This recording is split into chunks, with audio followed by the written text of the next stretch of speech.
Hey, kia ora. Helen Brahms here, coming to you live from Surprise in Arizona. Hope you're having a super fantastic, sparkling day. Welcome to Before the Dirt Nap podcast number 1712. Kicking off a brand new week.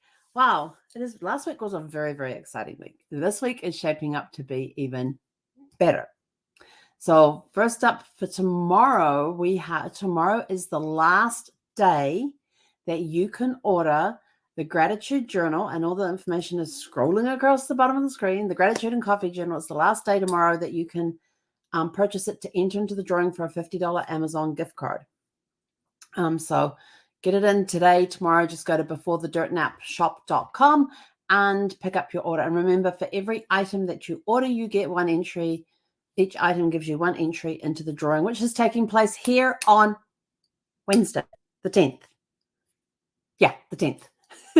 So first of all, and then next we had the eclipse today. Where were you today with the eclipse? Did you get to see it? Was it cloudy? I know some people are posting pictures of clouds. I got caught up in Facebook and Instagram looking at everybody's eclipse pictures.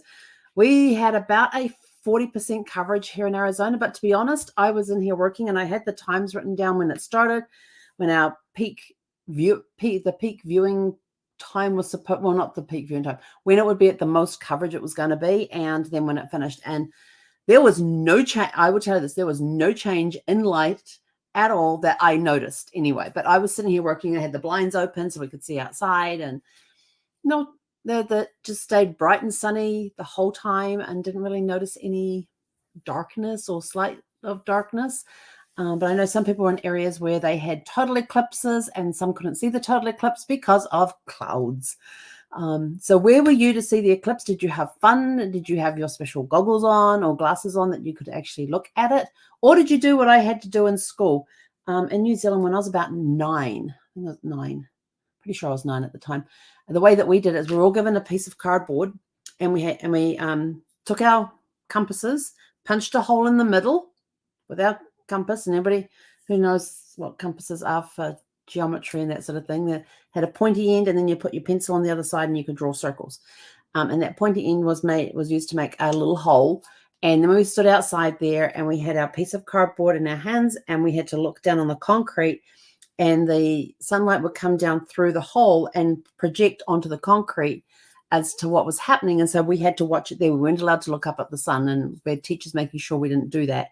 And then today, when I was on a meeting with one of my clients, she said, she just used water. And I'm like, what do you mean use water? She says, just pour some water there on the ground and you can watch the reflection of what's going on, the sun shining onto that. And I'm like, oh, but I totally forgot to go out and do that.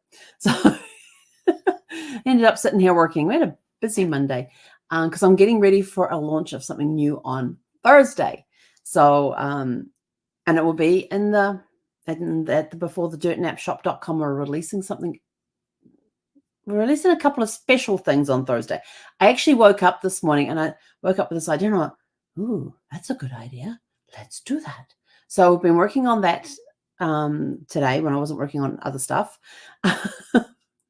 My eyes are a little tired because of it, because I've been staring at my screen so much today, which is why I thought, I'll just go lay down on the couch and read my book. The book I'm reading now is I'm rereading this book. It's been a few years since I read it, and it's In Search of Our Ancestors, 101 Inspiring Stories of Serendipity and Connection in Rediscovering Our Family History.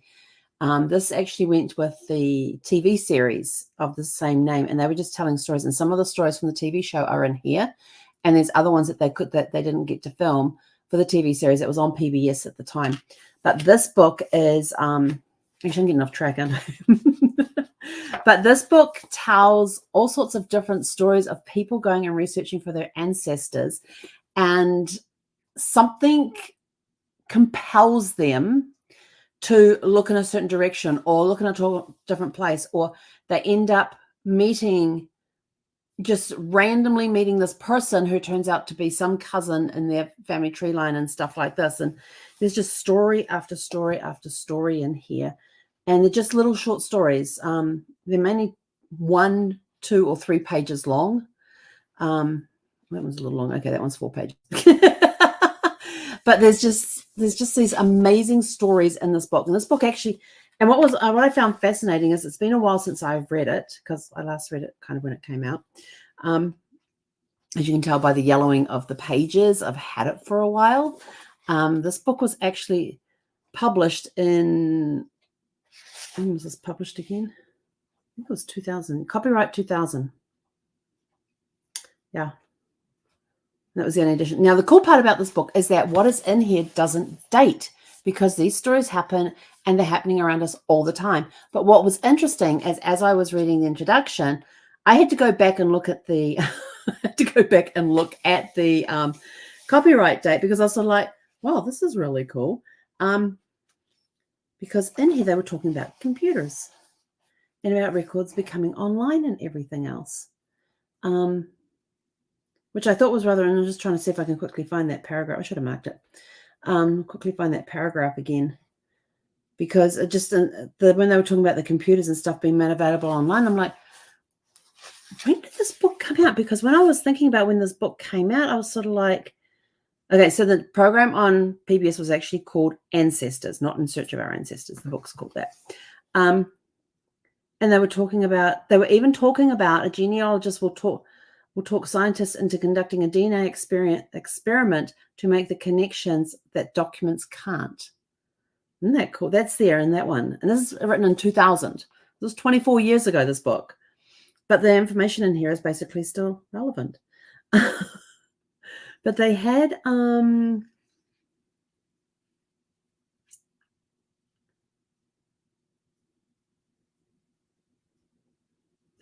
here about computers and about stuff being available online. And when Ancestry came out, I signed up with Ancestry basically within the first month of it being online, I think it was. If you go to my Ancestry profile, it actually states on there, now I've got to bring it up so I can see. Let's see, my profile. If anybody's looking at my profile, it says that I joined 24 plus years ago.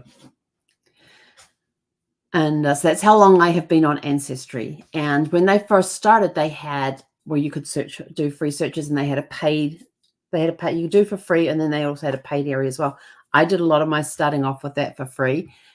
Oh, actually, no, did they start off free and then introduce the paid? But when I look back at and there's a place I can go in here and look back at my profile, it tells me when I first started paying for my subscription, which was well after I'd started using it. So I've been around them a very long time, and I'm still learning. And to this day, I am still learning a lot about what you can do on Ancestry and some of the tools and things that they have available for us. And it's crazy. It really is crazy to think that I've been with them for so long. I'm like, no, I don't want to do that. Oh yeah, order history. There it is.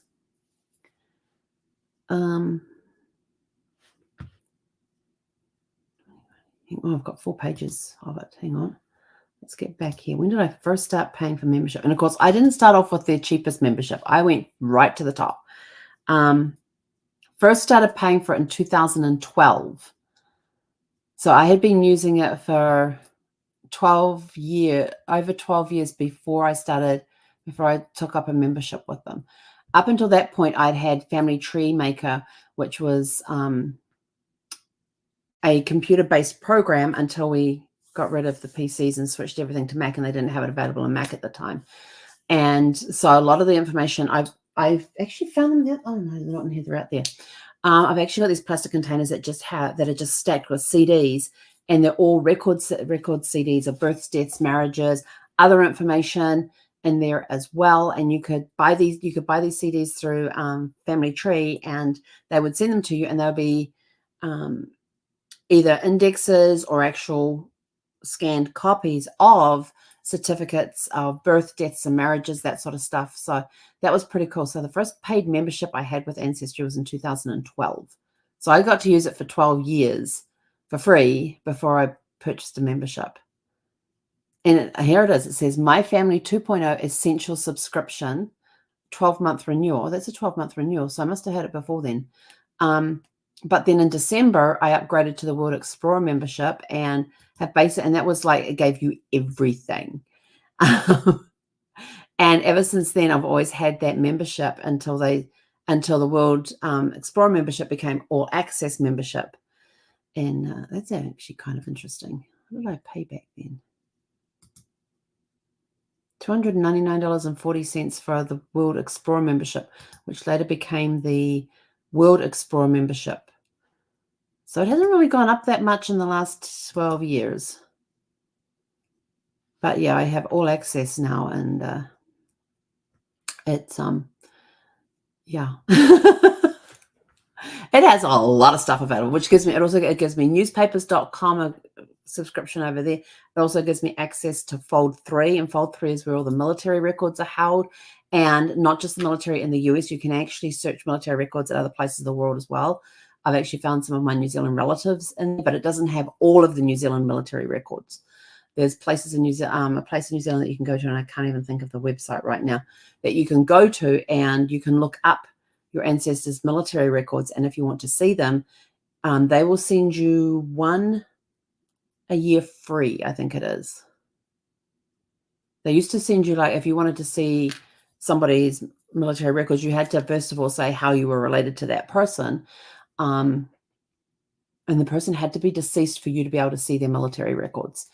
And they would send you one set of records per year for free. You may have had to pay postage. I probably had to pay postage because I'm international. So I've got to go find that site again, because there's a couple of records I want to go see and check out, like great-grandparents and grandparents, great-grandparents, and that sort of thing. Maybe even go to their brothers, because that will give me a more, that's something I could add to their ancestry file, is their military records. And just, so I can go through and count up how many people in my family tree have actually served in the military. There's been a few.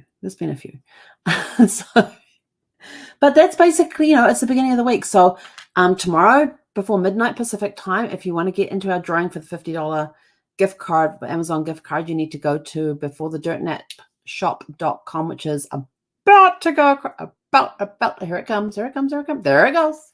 Coming across the bottom of the screen right now, and purchase either the gratitude journal or something else in the store. We've got mugs. We've got a whole bunch of different journals. We've got some t-shirts. We've got some really cute onesies. They have cute little sayings on them. And for every item you purchase, you get one entry into the drawing. And we're doing the drawing live on Wednesday during the podcast. And then on Thursday, we're going to announce a couple of new things that we're starting, which I'm really excited about, because we got some, I even have a demo. I have a demo to do for that one too. But yeah, I'm not saying anything more about that one. Let's see, what else have we got coming up this week? This is sort of about it. I've just got lots of bits and pieces I'm doing for clients. So I'm busy compiling the list of everybody who has ordered, those that have done multiple items, putting that together so we can put it into the wheel of names on Wednesday, so we can do the drawing. So we're going to be using the website Wheel of Names, and you upload the names in there, and it gives them each a section on the wheel, and then you hit the button in the middle, and it does all the spinning thing and randomly picks somebody, which is kind of cool.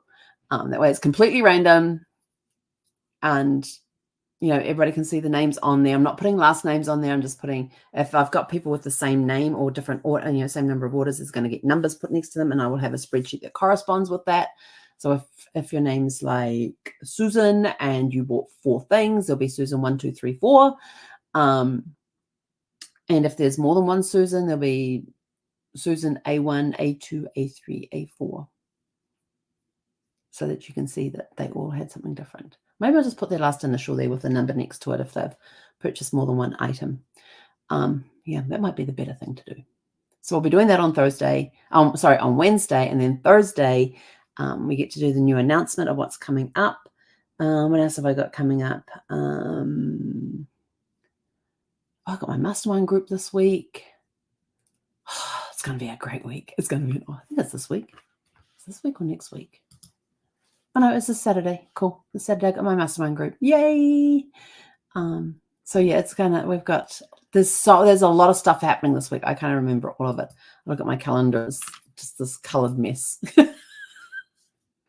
But that's okay. The colored mess is good because every color represents something different that's being done this week, whether it is prep work for something, whether it's if it's work for a client, if it's doing some research. I get to do some research this week too, so I'm excited about that.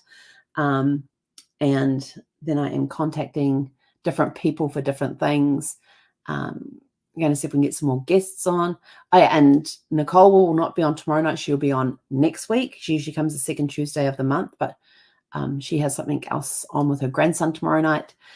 So we're moving her to Tuesday the 16th. So we'll have her then. Don't worry. We're going to come up with a good topic for you guys too. I actually thought of one and I still can't remember what it is. So as soon as I think of it, I'll send it over to her and see what she thinks. But anyway, so that is, what exciting stuff do you guys have this week? I mean, I love Mondays. I absolutely love Mondays. It's one of my favorite days of the week. I only have 7 favorite days, but Monday's one of my favorite ones because it represents, it's the start of a brand new week. There's new opportunities coming in. I get all excited about that. I get grateful for all those opportunities as they come in. I get grateful that I get to help people every day, whether it's helping find ancestors, whether it's help creating different marketing plans for them, touch points, that sort of thing, designing cards for their mailbox power system, or other things like that too, or going in and creating new automations for them to help with their program of how many touches they want to do to a client or a prospect. So then I have other, genealogy research and travel research, and there's just so much happening, and I'm grateful that it's all coming because I work my best when I'm busy. If I'm bored, you just don't want to be anywhere near me. So with that, and I now get to read this, and I can easily read 1 or 2 stories each time when I sit down to have a meal. And I know Nicole has told me many times that you should sit down and just enjoy your food. Well, I do enjoy my food, and then I read, and then I have another bite, and I enjoy the food, and then I read. So it takes a long time. So I'm trying to slow down my eating. I used to eat very slowly, and for some reason it got quick where I had to not shovel, but eat fast. And so this helps me slow down. So I take a bite of food, chew on it, enjoy the flavors that are bursting in my mouth. And sometimes when I'm doing recipes that I have done before, I'm sort of like, oh, this could really do with, and so I'll take a note of something I'm going to try, somewhere I'm going to try it the next time. Maybe it's putting in a different spice or a different herb or something like that. Just trying a different flavor, a different way to flavor it. Maybe it needs a little more salt. Maybe it doesn't need it. Maybe it needs a little less salt.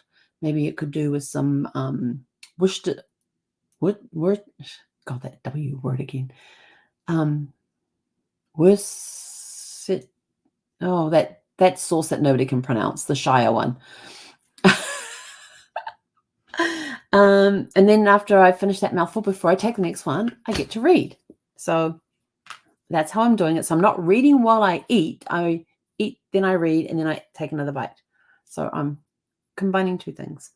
And then I have a dog that will sit in the family room on cushions. She's so funny. But as soon as she sees me starting to prepare food, she goes and sits in the family room. She has these 2 cushions, and she plants her butt on these 2 cushions and just watches me in the kitchen, waiting for the signal that she can come over and get some tidbit somewhere. It's so funny. And so she plants herself there. As soon as I get in the kitchen, I start working in the kitchen. And if I take too long, she'll come over and she'll peer around the corner of the island as I say, well, you got anything for me? And I'm like, no, go back. And so she'll go to her food bowl and eat some food, or she'll go back to her cushions and wait. And then when I sit down at the table, she's very quiet. She just sits there quietly and just watches and waits patiently for me to give her the signal that she can come over and get a little tidbit, because I don't like her standing at the table and begging. And she doesn't actually, she'll sit there and just watch. And every now and again she'll go, just to remind you, I'm here, I'm waiting.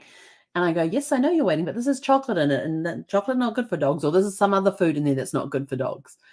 And but she will sit on those with her butt on those cushions for most of the time when I'm eating, which is kind of interesting. And occasionally she'll come over and just look at me and say, well, you got anything for me now? And I'm like, no, you've got food in your bowl. Go eat your dinner, or go eat your breakfast. But if I'm making eggs, then I actually cook one for her separately, and I've got a stainless steel bowl that goes in for her, and that actually cools off while I cook up my eggs. And then as soon as I go over the table, her bowl goes over in her eating area. I sit down at the table and eat. And surprisingly enough, when she finishes her eggs, she does not come over to the table looking for more, nor does she go and sit at her cushion. Well, she'll go sit somewhere over near where her cushion is. Sometimes she'll just lay down on a mat or get up on her couch and just curl up there. But she doesn't come and bug me for food, nor does she expect any because she's already had hers. So anyway, with that, we're going off for a walk. Have a super fantastic sparkling start. I hope you've got a super fantastic sparkling start to the week. Send me, make sure you post your eclipse photos. I've been seeing lots of them. Some people have got really good photographs from with their iPhones. Some people have got not so good because there's a lot of cloud cover, but through some of the clouds you can see the eclipse taking place through some of the clouds because they're sporadic, they're not tight.